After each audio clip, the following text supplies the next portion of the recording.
अस्सलामुअलैकुम।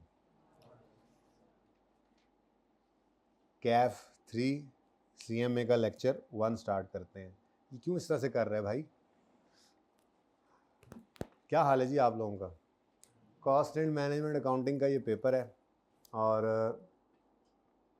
Introduction subject का ही कर लेते हैं, मेरे ख्याल में ज़्यादा मुनासिब रहेगा। मेरा नाम उमैर है और आप लोगों का नाम भी इंशाल्लाह मैं कोशिश करूँगा ड्यूरिंग सेशन याद कर लूँ।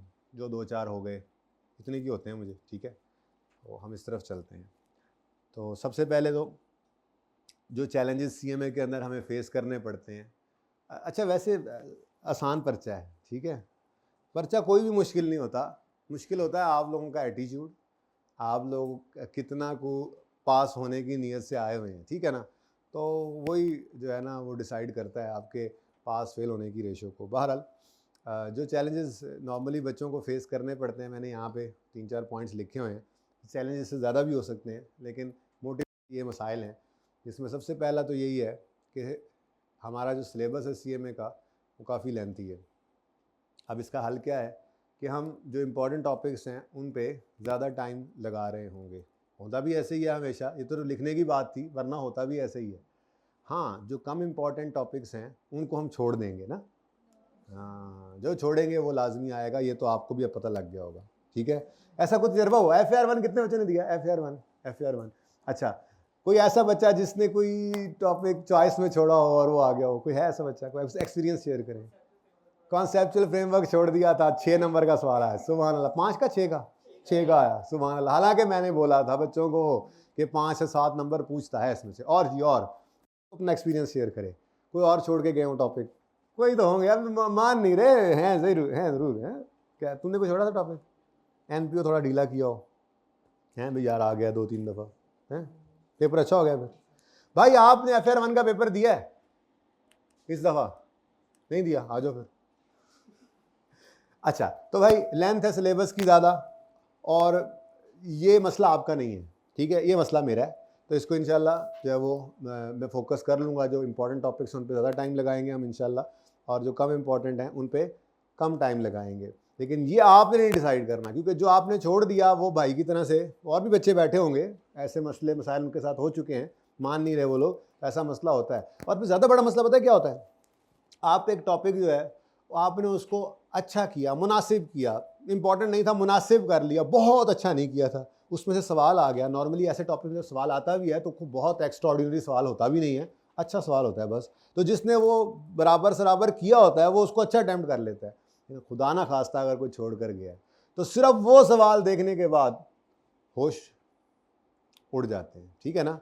वो तोते मैना चिड़िया मैं कहता होता हूँ बच्चों के, वो पर्चे बैठे हुए उड़ जाते हैं, जो आता होता है वो भी जाता रहता है, ठीक है। तो इसलिए ये तो काम आपने बिल्कुल नहीं करना। खैर चलें, लेंथी पेपर भी होता है, इसका काम सिलेबस की लेंथ तो चलो हम कर लेंगे। हमने तकरीबन कोई 105 से 110 लेक्चर्स करने हैं अपने इस पूरे सिलेबस के लिए, और 1 घंटा 30 मिनट से इन्होंने 1 घंटा 25 मिनट किया टाइम टेबल में, मैंने देख लिया है। तो मैं इंशाल्लाह उसको करता हूँ 5-7 मिनट, हम मिल के पीछे कर लेते हैं इसको 10 मिनट।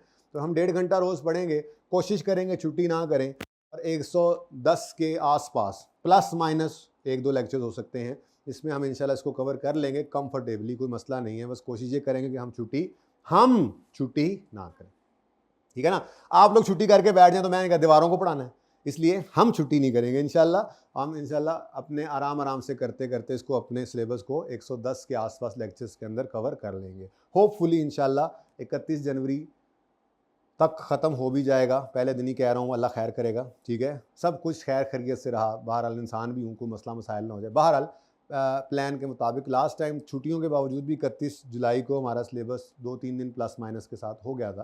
तो इंशाल्लाह 31 जनवरी तक हो जाएगा, लेकिन 110 के अराउंड लेक्चर्स होंगे, पहले बता रहा हूँ, ठीक है। अच्छा, तो लेंथ ऑफ सिलेबस तो हम कवर कर लेंगे। लेंथी पर्चे का क्या करें? पर्चा भी लेंथी होता है। आप जिस बच्चे को मिलेंगे वो, यार पेपर पूरा ही नहीं हुआ, हमें आगे मिलेंगे, सर पेपर पूरा नहीं होता, सर क्वेश्चन पूरा नहीं होता। इसका क्या हल है? मैं पिछली क्लास में भी अर्ज करके आ रहा हूँ, इसका एक ही हल है, वो है प्रैक्टिस। और वो भी कौन सी?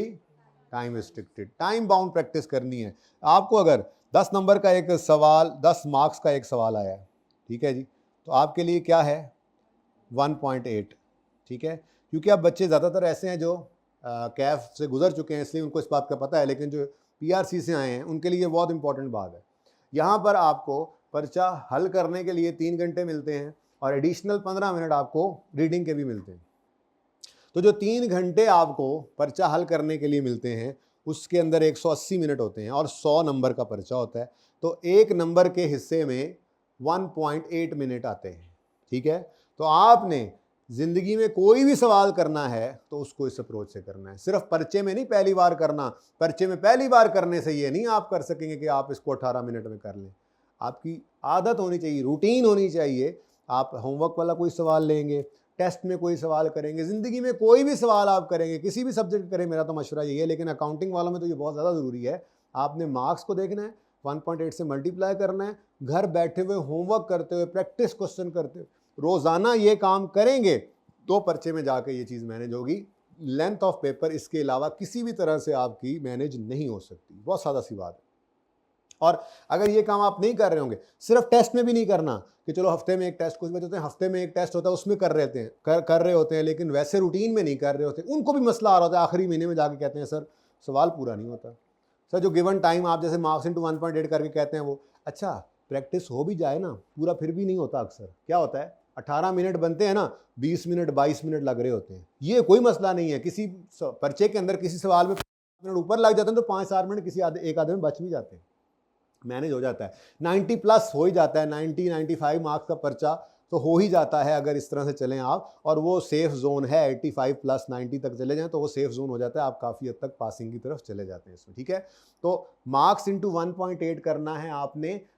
ज़िंदगी में कोई भी सवाल करना है तो उसके साथ, ये नहीं कि घर पे बैठे हुए हैं तो अपने होमवर्क वाले सवाल को सुकून से करेंगे तो फिर टेस्ट में कैसे अप्लाई करेंगे उसको, टेस्ट में नहीं करेंगे तो आई कैप में एकदम कैसे अप्लाई होगा। तो ये सबसे इंपॉर्टेंट बात है कि आपने इस लेंथी पेपर को अगर टैकल करना है तो आपकी प्रैक्टिस जो है वो टाइम रिस्ट्रिक्टेड होनी चाहिए हमेशा।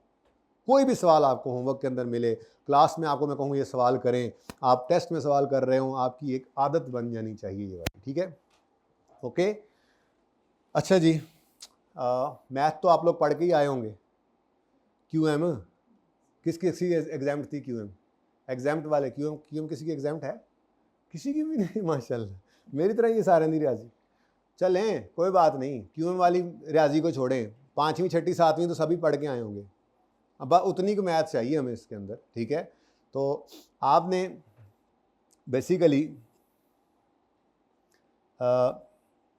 चलें इसके ऊपर बात कर लेते हैं। ठीक है, कि आपको कौन कौन सा प्रीवियस नॉलेज दरकार होगा, आपको एक बड़ी टेंशन होती है। ठीक है, तो मैं आपको क्यूएम का या इंट्रो का कितना आपको नॉलेज दरकार है इस पर्चे के लिए वो भी बता देता हूँ अभी। ठीक है, तो बहरहाल मैथमेटिकल कैलकुलेशंस के लिए हमने बेसिक्स के ऊपर थोड़ी सी ग्रिप लेके आनी है।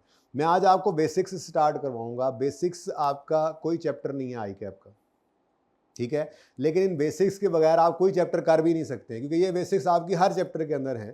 तो उम्मीद है अल्लाह की ज़ात से कि हम इस हफ्ते के अंदर बेसिक्स को किसी न किसी हद तक साइड पे लगा लेंगे, नहीं बेसिक्स हम कर लेंगे, और फिर नेक्स्ट वीक में हम अपना पहला टॉपिक जो है वो कोई सा भी हो सकता है, वो इन्वेंट्री वैल्यूएशन भी हो सकता है, वो एफओएच भी हो सकता है, मैं कोई एक चैप्टर शुरू करवाऊंगा नेक्स्ट वीक में। ठीक है, लेकिन ये बेसिक्स बहुत से ज़्यादा ज़रूरी हैं। ये बेसिक्स आपकी सारे सीएमए के अंदर चलनी है। हर रोज़ आपने वही काम कर रहा होना है जो आपने ये इस पहले वीक के अंदर करना है। इसलिए बेसिक्स के ऊपर ग्रिप होगी। मैथमेटिकल कैलकुलेशंस जो हैं वो इंशाल्लाह मोटी मोटी कुछ चीज़ें होती हैं जो बार बार हो रही होती हैं, हम उनको इंशाल्लाह टैकल कर लेंगे। ठीक है, एक बहुत बड़ा मसला जो स्टूडेंट्स के लिए मसला है, उस्ताद को देखा जाए तो उस्ताद के लिए तो वो एक ब्लेसिंग है। वो क्या है? सोल्यूशन कहाँ से शुरू करना है इसका पता नहीं चलता। आप लोगों को अक्सर बच्चे सीएमए के अंदर ये कहते हुए नज़र आएंगे, यार सीएमए के पेपर में समझ नहीं आती है कि सवाल को हल कैसे करना है, सोल्यूशन कहाँ से शुरू करना है। तो उस्ताद के लिए तो ये फिर ब्लेसिंग ही हुई ना, कहीं से भी शुरू कर दो, कहीं ना कहीं से जवाब निकल आएगा। लेकिन स्टूडेंट के लिए ये एक बड़ा मसला है। तो इस मसले का हल जो है वो जमात इस्लामी है। इस मसले का हल जो हमने निकाला है वो ये है कि हमने सीएमए के अंदर भी कोशिश ये करनी है और यही करेंगे, यही करते आ रहे हैं कि हम इसमें भी हर टॉपिक का जो सवाल होगा एक पहला जैसे करेंगे, कोशिश करेंगे, बाकी सारे भी उसी तरह से होंगे। यानी कि सीएमए के अंदर भी हम कोशिश करके फॉर्मेट्स को फॉलो करेंगे। 99% क्वेश्चन इससे हो जाएंगे, 1% तो फिर FR1 FR2 में भी ऐसे ही हो जाता है कि आप फॉर्मेट्स के बाद परेशान हो रहे होते हैं, ठीक है। तो फाइनेंशियल अकाउंटिंग ज़्यादा आसान इसलिए बच्चों को लगती है कि उसके अंदर सेट पेट फॉर्मेट्स होते हैं, सीएमए के अंदर वो नहीं होते हैं। तो यहाँ पे सोल्यूशन करने का तरीका ये होगा, हम स्टैंडर्ड फॉर्मेट्स यूज़ कर लेंगे। हाँ, कैलकुलेशंस, मैथमेटिकल कैलकुलेशन जैसे मर्जी करते रहें आप। मैं बच्चों को बताता होता हूँ सवाल करते हुए कि आप कैलकुलेशन करें, ट्री बना लें, आप जो मर्जी कर लें, आप तस्वीरें बना दें, वहाँ पे आपने कैलकुलेशन करनी है ना, जैसे मर्जी करें, कोई मसला नहीं। लेकिन सोल्यूशन का एक स्टैंडर्ड हम फॉर्मेट रख लेंगे। जो भी टॉपिक करेंगे उसके अंदर हम कोशिश ये करेंगे कि हर सवाल जो है वो हम एक स्टैंडर्ड फॉर्मेट के ऊपर करें, उससे आपको बहुत फ़ायदा हो जाएगा, ठीक है। तो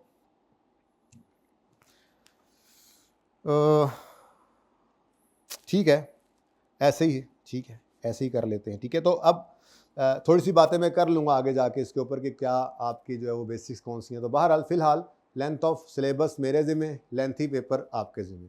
लेंथी पेपर आपने जाके आखिर में आई कैप में देना है, फरवरी मार्च के अंदर जाकर, ठीक है। लेकिन उसकी प्रैक्टिस आपने आज से ही, आज अभी से ही शुरू करनी है, इससे पहले नहीं।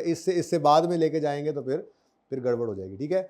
बाकी मैथमेटिकल कैलकुलेशंस पे इंशाल्लाह आपकी ग्रिप आ जाएगी। हम कोशिश ये करेंगे कैलकुलेशंस को भी एक मतलब उसमें भी कोशिश करेंगे कि मेन कैलकुलेशन एक ही तरह से करें ताकि रिपीट होने की वजह से चीज़ें जो हैं वो आपके काबू में रहें।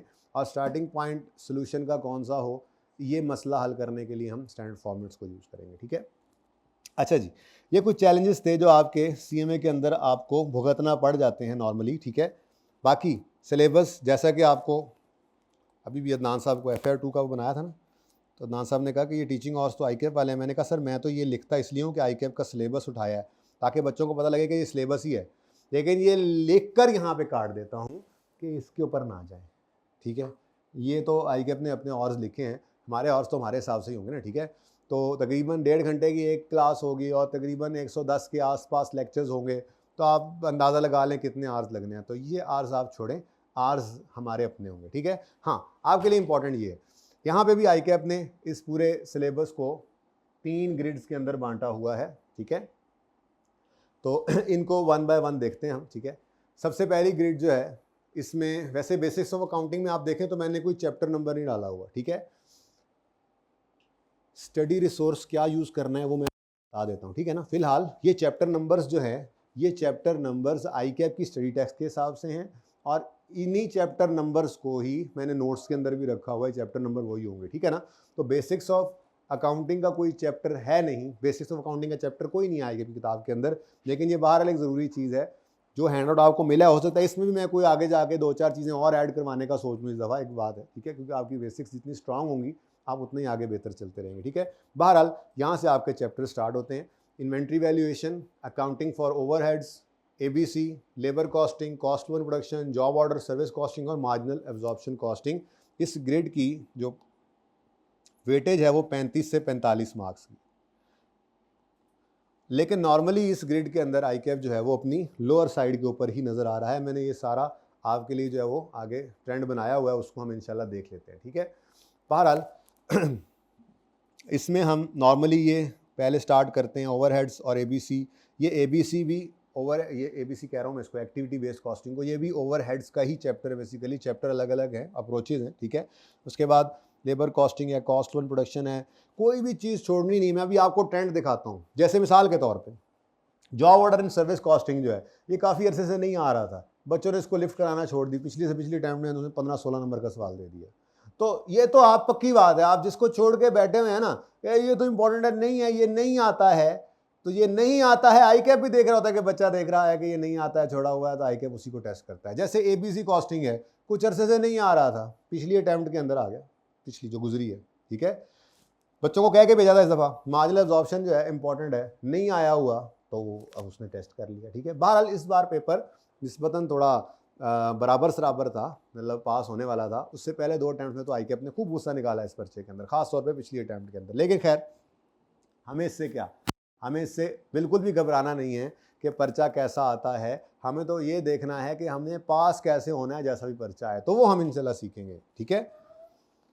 कुछ इंपॉर्टेंट बातें हैं, ठीक है, जिनको आपने मद्देनज़र रखना है अकाउंटिंग के पर्चे के लिए, कि नेगेटिव मार्किंग नहीं होती, carry forward marks, mistake carry forward के बिल्कुल क्लियर इंस्ट्रक्शंस हैं, बिल्कुल क्लियर इंस्ट्रक्शंस आईकैप की तरफ से। अगर आप कहेंगे तो मैं लेके चला जाऊंगा आपको आईकैप के पास, जो उन्होंने हमें यही बात बताई हुई है, यही समझाई हुई है कि ना तो यहाँ पे नेगेटिव मार्किंग है, चलो वो तो एक बच्चे का और मसला जो होता है ना कि कैरी फॉरवर्ड के मार्क्स कटते हैं, भाई यहाँ पे नहीं है वो रवाज, ठीक है। अकाउंटिंग के अंदर जो भी अकाउंटिंग का पर्चा है, चाहे वो फाइनेंशियल अकाउंटिंग है, चाहे कॉस्ट मैनेजमेंट अकाउंटिंग है, एक गलती जहाँ पे हो गई उसके नंबर कट गए, अब उस फिगर गलत फिगर ने आगे यूज होना है ना, तो उसके आगे नंबर नहीं कटते। तो इसलिए अकाउंटिंग वाले पर्चे सबसे आसान है पास करने, अगर आपको ये बात समझ आ जाए।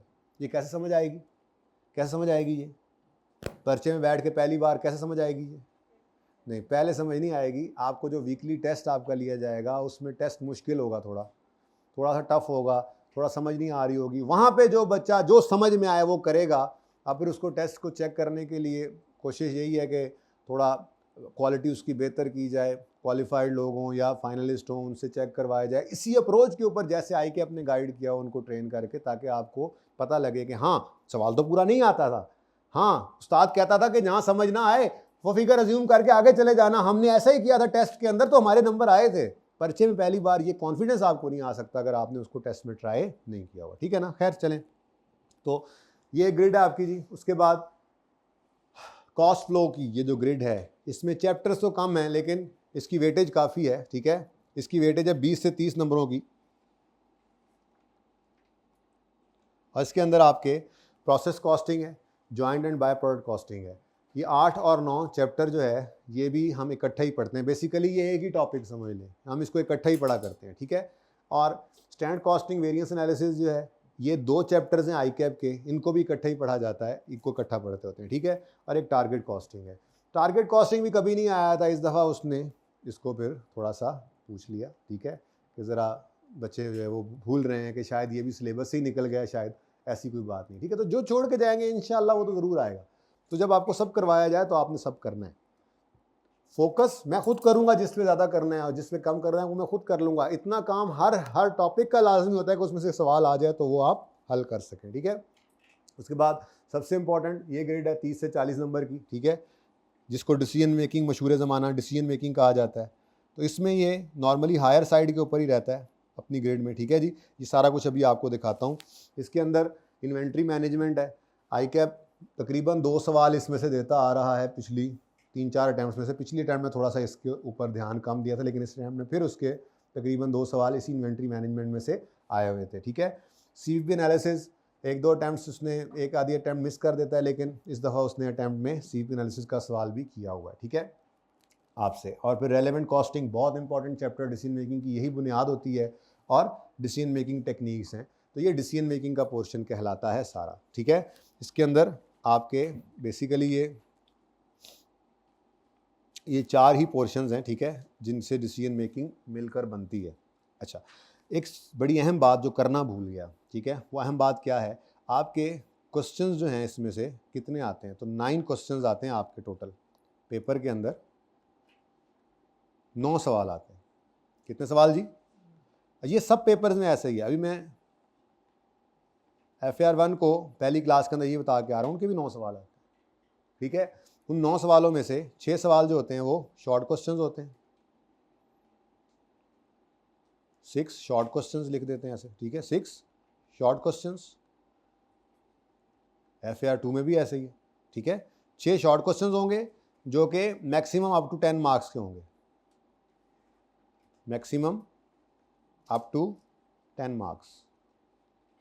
और आप लोगों के लिए बुरी खबर, MCQ नहीं होता है CMA के अंदर। CMA के पर्चे में MCQ यानी अकड़ वकड़ का ऑप्शन भी नहीं है, हैं? अच्छा वाला था, चलो 10 नंबर और नहीं तो 10 नंबर तो कई लगा देंगे, समझ नहीं आएगी, तो यहाँ पे वो नहीं है, ठीक है। तो 6 क्वेश्चन होंगे, मैक्सिमम अप टू 10 मार्क्स को, 6 नंबर का, 5 नंबर का, 8 नंबर का, 10 नंबर का, तकरीबन 6 सवाल जो हैं, ठीक है। और आई कैप की कोशिश यही होती है कि तकरीबन 50% पेपर सेक्शन ए में हो जिसमें शॉर्ट क्वेश्चंस हो और 50% ही बी के अंदर हो, ठीक है। तो उसके लिए फिर ये है कि तकरीबन 20 marks, maximum up to 20 marks का जो है वो सेक्शन बी होता है, जिसके अंदर 3 लॉन्ग क्वेश्चंस होंगे। तो ये थोड़ा बहुत प्लस माइनस तो होता ही रहता है, 5 नंबर इधर ज़्यादा कभी उधर ज़्यादा, ठीक है। तो 3 लॉन्ग क्वेश्चंस जो होते हैं वो मैक्सिमम अप टू 20 मार्क्स। तो कोई 15 नंबर का, फिर 18 नंबर का, फिर कोई 15 नंबर का, ऐसे करके ये 40 से 50 मार्क्स तकरीबन इधर से दे लेते हैं और फिर आई कैप में शॉर्ट क्वेश्चंस भी होते हैं, ठीक है। तो ये थोड़ा सा आपको बताया कि यहाँ से अब आपको खुद ही पता लग जाएगा, मैं भी बताऊंगा आपको कि कौन कौन से टॉपिक्स में से चलते चलते देखेंगे हम, ठीक है। लॉन्ग क्वेश्चंस किन में से बन सकते हैं और शॉर्ट क्वेश्चंस किन में से आपको देखने मिल रहे होते हैं, ठीक है। तो ये पेपर के अंदर 9 सवाल होते हैं, 6 शॉर्ट क्वेश्चंस और 3 लॉन्ग क्वेश्चंस, ठीक है। अब जो इंपॉर्टेंट बात है वो क्या है, आपका चैप्टर वाइज एनालिसिस है, ठीक है। ये 6 अटैम्प्ट से पीछे मैं इसलिए भी नहीं गया, सिलेबस के अंदर चेंजेस आई हुई हैं इनसे पहले, ठीक है। तो आपको अगर कभी एंड पे जाके कोई पेपर्स फुल फ्लैज करने भी पड़े तो आपको इन 6 अटैम्प्ट से पीछे जाने की ज़रूरत नहीं है, ठीक है।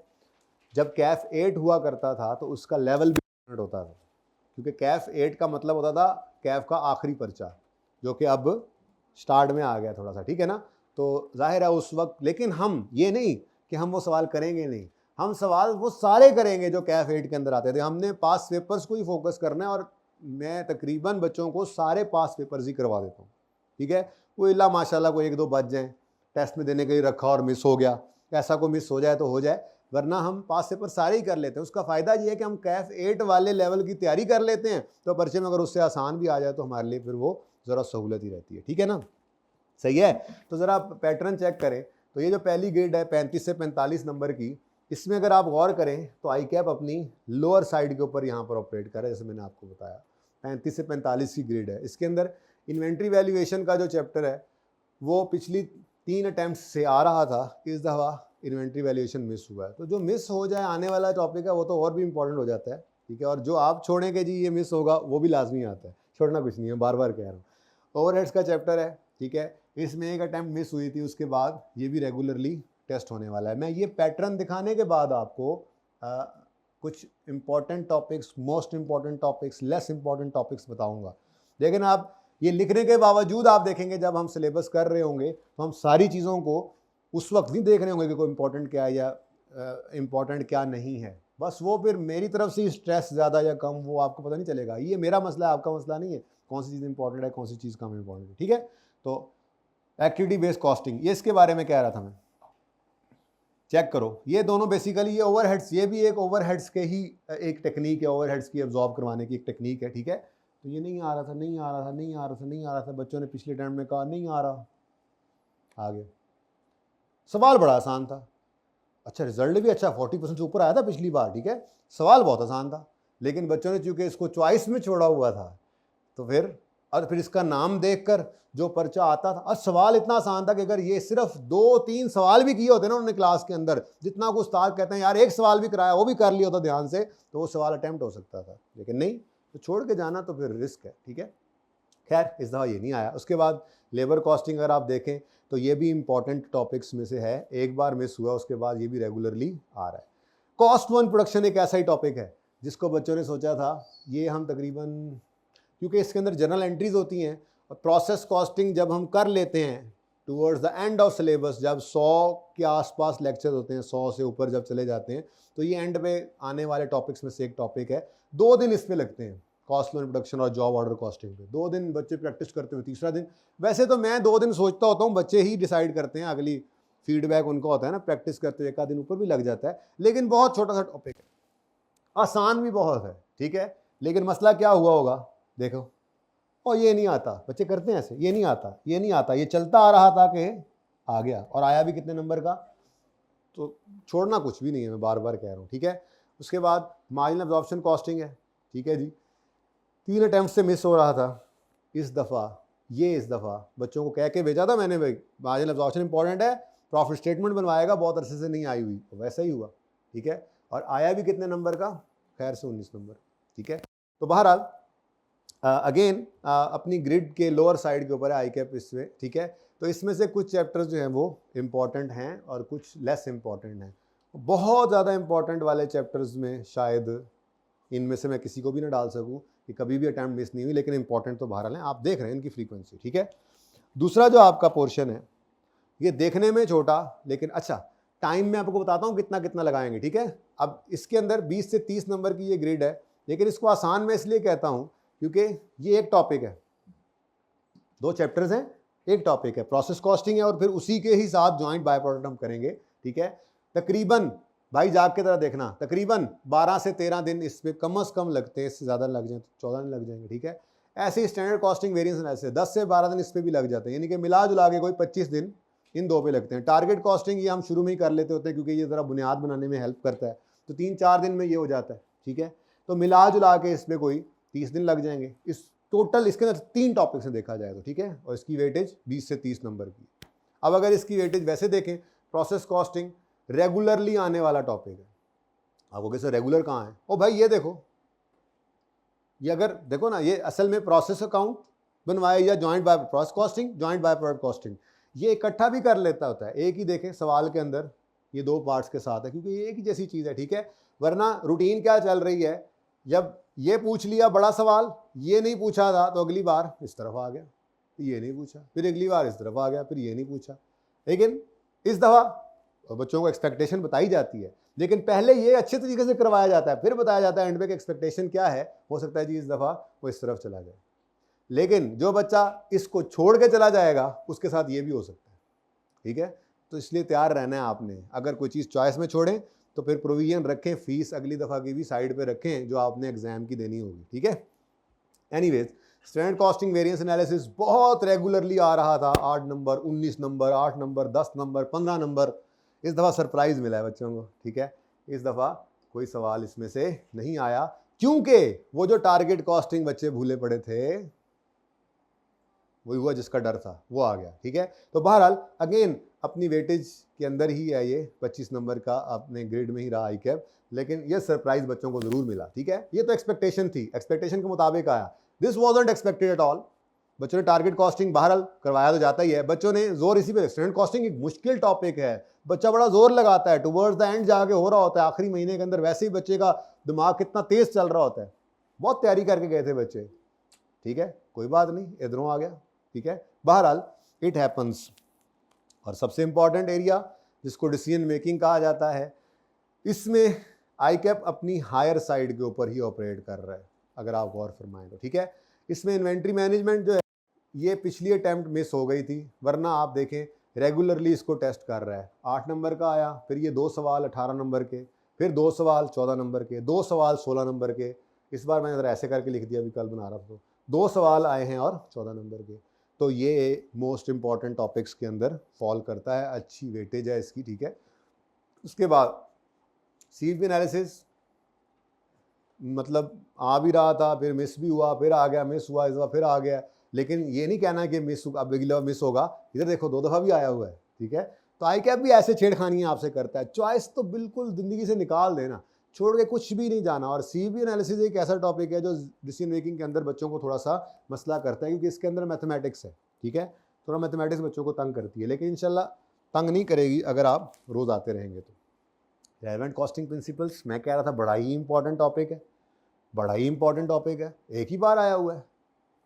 असल में ये बेस है इसकी, और इसको आप देख रहे हैं, ये देखें 20 नंबर का, 14 नंबर का, 17 नंबर के 2 सवाल, 15 नंबर का 3 सवाल, 35 नंबर के 1 सवाल, 18 नंबर का। इनकी बुनियाद यही रेलेवेंट कॉस्टिंग ही होती है। रेलेवेंट कॉस्टिंग प्रिंसिपल्स की बेस पर ही डिसीजन मेकिंग हो रही होती है। तो ये आपके सामने मोटा मोटा कुछ एनालिसिस आ गया, ठीक है। अब अगर आप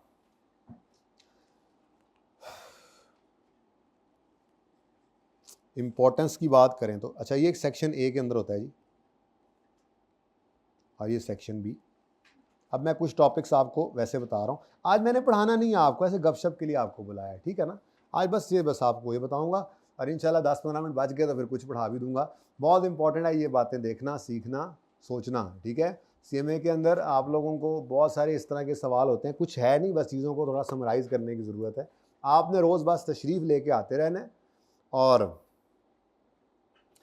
मेरी अप्रोच यही रहती है कि मैं बच्चों को, चूँकि नोट्स हैं मेरे पास, ये मेरे अपने नोट्स ही होते हैं, ठीक है, उनमें पास पेपर्स ही होते हैं, जिनके अंदर या तो मैं सवाल क्लास में करवाता हूँ या फिर उनको होमवर्क में देता हूँ। सोल्यूशन उनका नहीं होता, सोल्यूशन मैं बाद में दिया करता हूँ जब बच्चा घर से उसको ट्राई करके आता है। यानी आपका समझे रोज़ाना ही सीएमए के अंदर बेसिक्स ज़रा गुजर ले, अगले हफ्ते में आपका रोज़ाना ही क्या होगा, टेस्ट, रोज़ाना ही मार्क्स इंटू 1.8। घर पे आप वो सवाल जब भी करेंगे आप इसी अप्रोच पे करेंगे, और अगले दिन मैं वो सवाल का या तो सोल्यूशन आपको दूंगा या क्लास में सॉल्व करूंगा, फिर हम आगे चलेंगे। लेकिन अनसीन अटैम्प्ट होगी आप, ठीक है। आप किसी और किताब से, ICAP की किताब से, किसी और उस्ताद की किताब से अगर वो सोल्यूशन देखेंगे भी सही तो फॉर्मेट डिफरेंट होगा, मैं पकड़ तो फिर भी लूँगा। इसलिए आप लोगों को रोज़ाना एक सवाल जो है वो पूरी ईमानदारी के साथ ऐसे ही करना पड़ेगा जैसे पर्चे का सवाल कर रहे हैं। तो CMA के अंदर आपकी डे 1 से ही, डे 1 तो नहीं कहना चाहिए, वीक 2 से ही इंशाल्लाह हर रोज़ आपकी ये प्रैक्टिस स्टार्ट हो जाएगी कि आप घर पे अनसीन, जो सबसे बड़ा फियर है और जो सबसे बड़ा प्रॉब्लम है इसमें, तो वो इंशाल्लाह हम उसके ऊपर पहले दिन से ही काम शुरू करेंगे। हम उसको जो है वो इसी तरह से प्रैक्टिस करेंगे। अनसीन होगा, बस दिमाग में जो आया करते गए। अब जब अगले दिन सॉल्यूशन देखा या मैंने क्लास में करवाया तो तकरीबन सारा ही सही निकल आया। अब ये जो कॉन्फिडेंस है ये आपको इसके अलावा किसी और तरीके से नहीं मिल सकता। और सॉल्यूशन अगर पहले दे दिया जाए तो फिर उंगली सॉल्यूशन पे रखी होती है और बस फिर दिमाग नहीं काम करता, फिर वो उंगली काम करती है। ठीक है, हाँ सही है, हाँ सही है, बिल्कुल सही कर रहा हूँ मैं। नहीं भाई नहीं, खुद करो पहले। वो कॉन्फिडेंस तभी आएगा जब आप 100 सवाल करके जाओगे, पर्चे में 101 मान है फिर। तो अगर आपने अनसीन की तैयारी नहीं की होगी तो CMA के अंदर ज़्यादा मसला आएगा। ठीक है ना, तो इंशाल्लाह इसको हम इसी तरीके से मैनेज करेंगे। तो फिलहाल मैं बात कर लेता हूँ कि मोस्ट इंपॉर्टेंट टॉपिक्स कौन से बनते हैं। फिर आपके ख्याल में ये पैटर्न आपके भी सामने है, आपने देखा, आपके पास हैंडआउट भी है। मोस्ट इंपॉर्टेंट टॉपिक्स कौन से बन रहे हैं? मेरे ख्याल से तो मोस्ट इंपॉर्टेंट टॉपिक्स में चैप्टर 15 और 16 बन रहा है। कौन से हैं भला? ना, रेलेवेंट कॉस्टिंग और डिसीजन मेकिंग। रेलेवेंट, क्योंकि इसके बगैर हो नहीं ना सकता डिसीजन मेकिंग। ठीक है, रेलेवेंट कॉस्टिंग, प्रिंसिपल्स की बेस पर ही डिसीजन मेकिंग हम करते हैं, इसीलिए तो आपको एक दफ़ा नज़र आया अलग से, बाकी वो हमेशा ही साथ उसके चल रहा होता है। ठीक है, उसके बगैर डिसीजन मेकिंग नहीं हो सकती है। तो रेलेवेंट कॉस्टिंग बहरहाल एक बुनियाद है, डिसीजन मेकिंग ही है बेसिकली। ठीक है, relevant costing and decision making, ये मोस्ट इंपॉर्टेंट।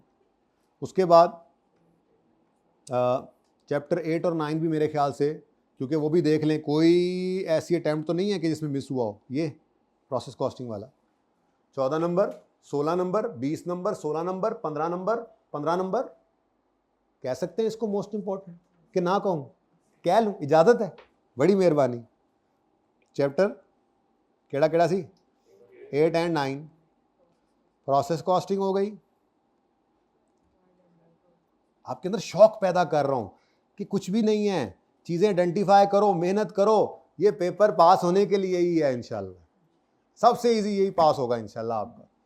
पिछली बार, इस बार नहीं, पिछली बार बहुत मुश्किल पर्चा आया था और रिजल्ट इसका टॉप 2 के अंदर आ गया, 40-44%।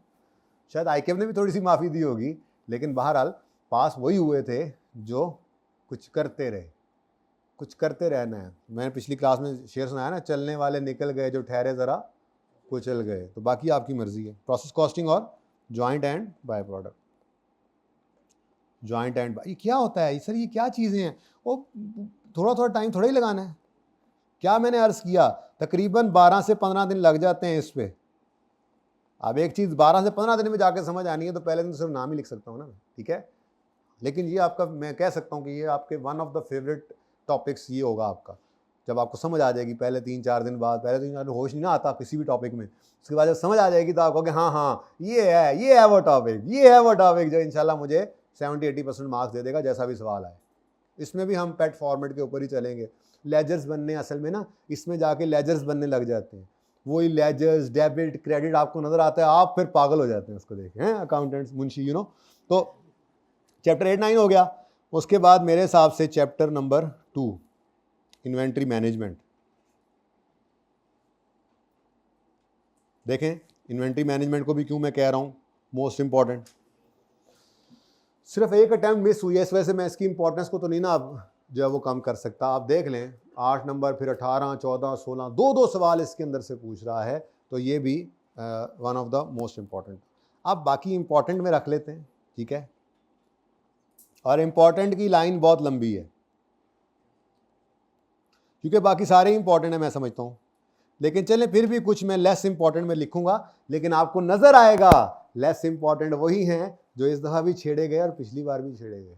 यानी लेस इंपॉर्टेंट को डिसाइड करना आपका काम ही नहीं है, वो मेरा काम है कि मैंने कितने सवाल कराने हैं। अच्छा यार ये ABC कॉस्टिंग है, कम इंपॉर्टेंट है, चलो बच्चों के ना 5-6 सवाल करा देता हूँ।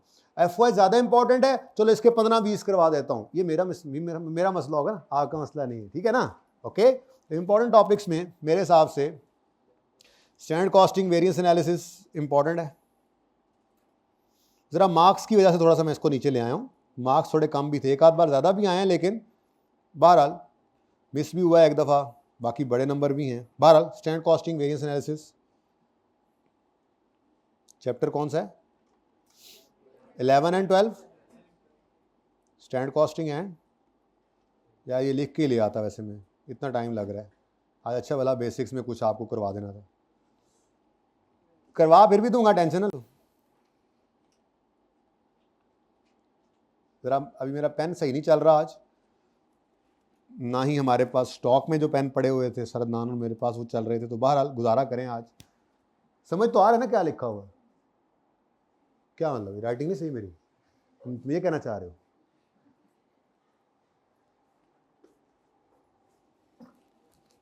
जी नहीं नहीं, सही बात कर रहे हो, नहीं सही है, गुजारा करो, यही तो कह रहा हूँ जी। चैप्टर 12, 11 ये हो गए। उसके बाद CVB वेरी इंपॉर्टेंट, ठीक है। CVB एनालिसिस मिस कर जाता है कभी कभी, लेकिन कभी कभी मिस करता है। जो ज़्यादा मिस करता है उनको लेस इंपॉर्टेंट कहेंगे हम, ठीक है। उसके बाद चैप्टर 3 और 4, वैसे 3 कर लें, ठीक है। असल में ना वो है एक ही, लेकिन चलो FOH का चैप्टर है, ठीक है। ओवरहेड्स, FOH क्या होता है sir? Overheads. Chapter 10 marginal absorption important है।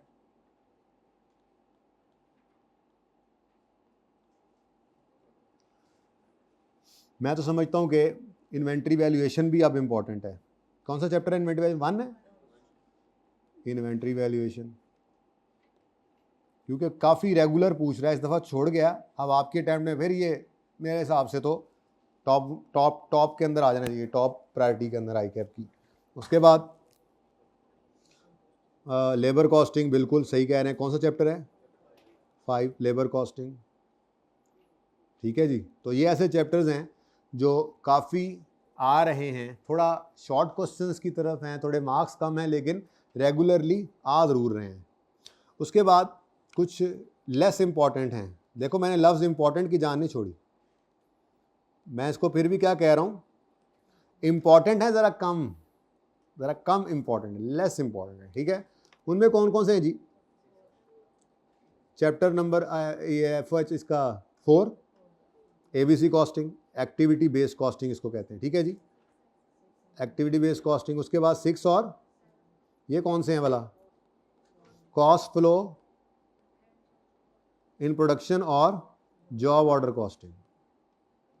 बहुत ही ज़बरदस्त मज़े का टॉपिक है, लेकिन बच्चे छोड़ते हैं, और छोड़ने वालों का अंजाम पिछली अटैम्प्ट में 16 नंबर का आया हुआ है, 2 अटैम्प्ट पहले, ठीक है ना। छोड़ के कुछ नहीं जाना। अच्छा जी, उसके बाद टारगेट कॉस्टिंग, कौन सा चैप्टर है? अच्छा आप देख लें, लेस इंपॉर्टेंट है, लेकिन इस अटैम्प्ट के अंदर क्या हो चुका है? और कौन सा रह गया जी? कोई रह तो नहीं गया? कोई रह तो नहीं गया? जो इंपॉर्टेंट थे वो चुन्ने चुन्ने करके लिखे गए।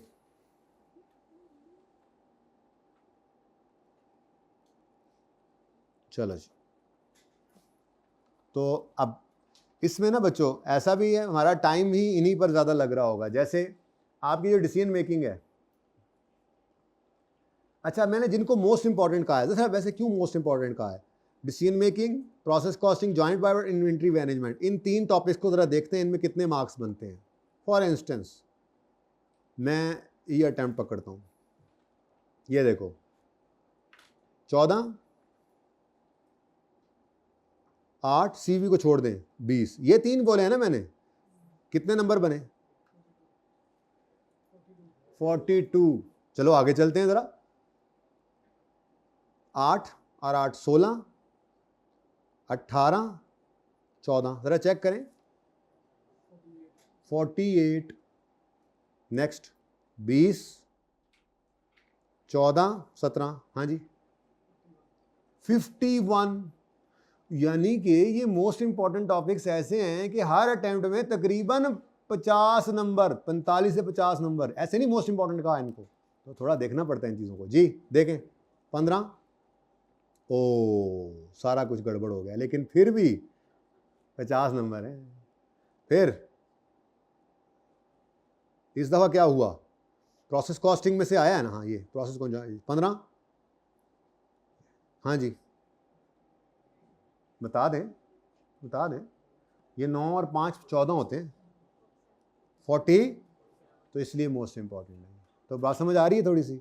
अच्छा, अब टाइम भी इसी हिसाब से लग रहा होगा। ये जो हमारी डिसीजन मेकिंग है, ये मैं एंड में बिल्कुल नहीं रखता होता।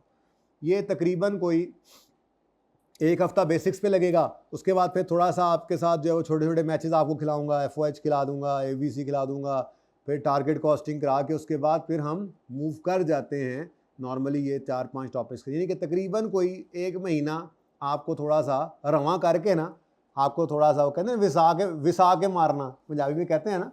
तो पहले आपको थोड़ा सा मैं ऐसे थोड़ा सा रनिंग में लेके आऊँगा, जब आपकी रनिंग पूरी हो जाएगी इंशाल्लाह, तो तकरीबन कोई 30 लेक्चर्स के आसपास हम डिसीजन मेकिंग स्टार्ट कर देते हैं। इसको एंड में मैं बिल्कुल नहीं रखता, बहुत इंपॉर्टेंट एरिया है और टाइम से ही होना चाहिए, आखिरी महीने में नहीं होना चाहिए। और तकरीबन इसके ऊपर ये जो डिसीजन मेकिंग है, इसमें इन्वेंट्री मैनेजमेंट है, CVP एनालिसिस है, रेलेवेंट कॉस्टिंग है और डिसीजन मेकिंग टेक्निक्स का चैप्टर है।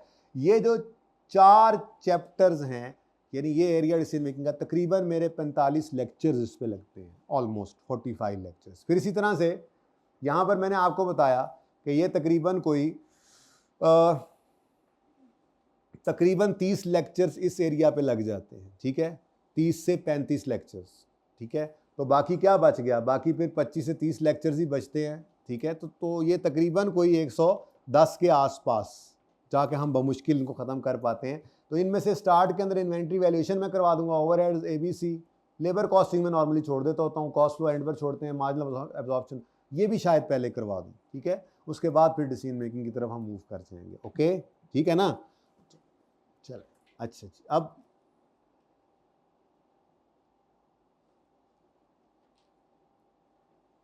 और अगली बात क्या कर लें जी, ये तो बात होगी ना जी, पेपर में क्या आता है, फिर कुछ इम्पोर्टेंस आपको एनालिसिस दिखाकर मैंने करवा दी थोड़ी सी इसकी। अगली बात ये कि हाँ, स्टडी मटेरियल की बात मैंने की थी। स्टडी मटेरियल क्या होगा हमारे पास, तो जी किताब मेरी बिल्कुल भी नहीं है अभी, ठीक है, और मैंने ICAP की किताब को ही फॉलो किया है, लेकिन ICAP की किताब यूज़ करेंगे आप लोग, ठीक है। मैं आपको दूंगा लेक्चर नोट्स चैप्टर वाइज आपको दूंगा मैं, और उनकी नंबरिंग मैंने वही रखी हुई है जो ICAP के चैप्टर की नंबरिंग है, ठीक है, ताकि आप लोगों को थोड़ी सी सहूलत रहे, ठीक है। तो ये जो लेक्चर नोट्स हैं, इनके अंदर मैं सेलेक्टेड थ्योरी डालता हूँ, ICAP की किताब से ही डाली हुई है, खुद से तो कोई नहीं लिखा हुआ, कोई एडिशनल बात है ही नहीं, बस ठीक है, काफ़ी है वो वाली सिलेक्टेड थ्योरी मैंने डाली हुई है, ठीक है। उसके बाद ICAP के पास पेपर्स हैं, अब ये सिलेक्टेड नहीं है, ICAP के पास पेपर्स जो ICAP की किताब के अंदर हैं in the form of examples वगैरह होते हैं ना, comprehensive example, 2G examples ICAP की किताब में होते हैं ना, पास पेपर्स ही होते हैं नॉर्मली, ठीक है, या कुछ इलस्ट्रेशंस होती हैं, तो वहाँ पे कम हैं क्वेश्चंस। मैंने उससे भी पुराने वाले सवाल, कोशिश यही की किसी भी टॉपिक के जितने मैक्सिमम पास पेपर्स मौजूद हैं मेरे पास, जहाँ पे थे 2000 से आगे लेकर, तो कोशिश यही की है कि वो पास पेपर्स तकरीबन सारे के सारे ही हमारे सामने हों। उसमें फिर मैं आपकी प्रैक्टिस करवाता होता हूँ, खुद क्वेश्चंस करता हूँ, आपसे भी करवाता हूँ। और पास पेपर्स का एक, क्योंकि ICAP के लेवल का जो सवाल है वो ICAP के पास ही मिलता है, तो पुराने सवालों का फ़ायदा ये होता है कि वो नॉर्मली आपको किताबों में से, उसके ICAP का सोल्यूशन तो वैसे अवेलेबल नहीं है, कुछ पीछे चले जाएँ तो, और किताबों में भी आपको वो सोल्यूशंस नॉर्मली सारे नहीं भी मिलते, कम मिलते हैं। तो फिर एक अच्छा मौका होता है आपकी पिटाई करने का रोज़ाना, कि आपको सवाल दिया, आपके पास और कोई ऑप्शन है ही नहीं, अगर पास करने की नीयत वाले बच्चे हैं कि हमने उसको करना है और फिर खुद से ही करना है, जो हमारे सामने जो हमें समझ आई उस हिसाब से करना है, और अगले दिन आके फिर वो सवाल जो है वो डिस्कस होता है। मोबाइल वाले भाई, ब्लू शर्ट वाले, वो डिस्कस होता है, ये ब्लू नहीं, बैंगनी शर्ट वाले भाई, इसको मोबाइल यूज़ कर रहे हैं ये हाइब्रिड में, भाई कौन मोबाइल यूज़ कर रहा है हाइब्रिड में, अच्छा नहीं, सॉरी यार, नाराज़ नहीं हो रहे, सॉरी। अच्छा, तो क्या कह रहा था मैं, हाँ, तो वो क्वेश्चंस पास पेपर के ऑलमोस्ट मैंने सारे ही डाले हैं इसमें, ठीक है। तो बहरहाल ये पास पेपर इन नोट्स के अंदर आपको मिल जाएंगे, और कुछ एडिशनल प्रैक्टिस हो भी सकती है छोटी मोटी, क्योंकि पास पेपर नॉर्मली ऐसा नहीं होता कि पास पेपर से ही बात शुरू कर लें। कुछ कॉन्सेप्ट्स ऐसे होते हैं जो चुनने से सवाल से शुरू करवाने पड़ते हैं, फिर मुन्ने सवाल पे आते हैं और फिर वो थोड़ा सा बड़े होते हैं सवाल। तो ऐसी कुछ इलस्ट्रेशन भी इसके अंदर मिल जाएंगी। तो ये लेक्चर नोट्स आपको मैं चैप्टर वाइज दूंगा, ठीक है जी। जैसे कि आपको आज मिल चुके हैं लेक्चर नोट्स बेसिक्स के, ठीक है। तो बेसिक्स के अंदर कुछ सिलेक्टेड थ्योरी है और उसके बाद आगे कुछ प्रैक्टिस क्वेश्चन हैं। पास पेपर्स तो नहीं है, जैसे मैंने आपको अर्ज़ किया कि ये तो कोई चैप्टर है ही नहीं, लेकिन इसके बगैर कोई चैप्टर है ही नहीं, ठीक है। तो इसलिए पहले ये ज़रूरी है, तो ये करेंगे इंशाल्लाह। बाकी जो दूसरा एक सोर्स है वो ICAP की स्टडी टेक्स्ट है, जिसको आपने अगेन मैं जैसे FAR 1 वालों को बोला, आप भी इसको ऑडिट पर्पज़ के लिए रखें। हाँ, FAR 1 को सिर्फ एज ये है कि उनके पास FAR 1 की किताब मौजूद है, आपके पास वही किताब नहीं है, नोट्स हैं, ठीक है। तो इसलिए आप पे ज़रा ज़्यादा बड़ी जिम्मेदारी पड़ती है कि जब मैं कोई चैप्टर अपनी तरफ से ख़त्म कर दूँ तो आप उसका ऑडिट कर लें कि भाई इसने जो पढ़ाया, सिलेबस में जो लिखा हुआ था वो पढ़ाया या नहीं, ICAP की किताब में जो लिखा हुआ है वो पढ़ाया या नहीं पढ़ाया, कहीं आएँ बाएँ शाएँ करके। तो क्योंकि ICAP ये कहता है कि जो मेरी किताब के अंदर लिखा हुआ मैं उससे बाहर नहीं जाऊँगा। तो अगर हम एक ये तसल्ली कर लें ना कि ICAP की किताब के अंदर जो चीज़ें लिखी हुई हैं हमने वो सारी कर ली हैं, तो हमें किसी हद तक ये तसल्ली होगी कि हाँ हाँ बस ठीक है, इससे बाहर बात नहीं जाएगी, ठीक है। तो आपने जो दूसरा स्टडी मटेरियल जो है वो आपका होना है वो ICAP की स्टडी टेक्स्ट, ठीक है जी। अभी तो टाइम नहीं ना असल में सही याद हुए, कितनी देर रह गई है इस क्लास में, कितनी देर हो गई है, और रह कितना गया, तकरीबन 35 मिनट्स। चलो ये मैं स्टडी टेक्स्ट लिख लूँ ना, उसके बाद फिर आपने थोड़ी देर बाद जो है ना पार्ट 2 शुरू कर लेना है। ICAP की स्टडी टेक्स्ट किसकी, CAF 1 की देखोगे? हाँ, जो पर्चा है वही देखना, ठीक है, CAF। ओके, डन हो गया।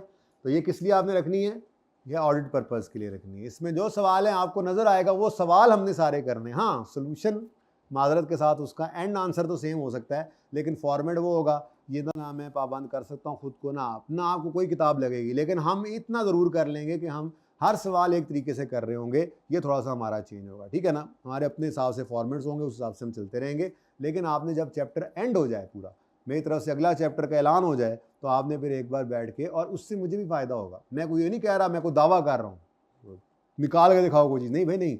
मैं ये कह रहा हूँ कि आप पढ़ के फिर मुझे भी बताएं कि यार मेरे कोता नज़र से जो ना गुजर सकी वो चीज़ अब मेरे सामने आ जाएगी, तो वो सबका फ़ायदा हो जाएगा। तो ऑडिट पर्पज़ के लिए यहाँ ज़्यादा बड़ी जिम्मेदारी इसलिए कि किताब नहीं है, नोट्स हैं। तो आपको तसल्ली करनी चाहिए हर चैप्टर के बाद कि क्या कहाँ पे खड़े हैं हम, क्या कर रहे हैं हम। सिलेबस देखा, ICAP किताब देखी, उसके बाद कहा हाँ चलो ठीक है यार, ये तो सब हो गया, अब आगे बढ़ते हैं। ओके, अच्छा चलें उस तरफ तो चलते ही हैं जो मसले मसाइल हैं, अब पढ़ाई की तरफ चलते हैं। लेकिन एक मिनट जो है ना, ज़रा पार्ट 2 शुरू कर लें।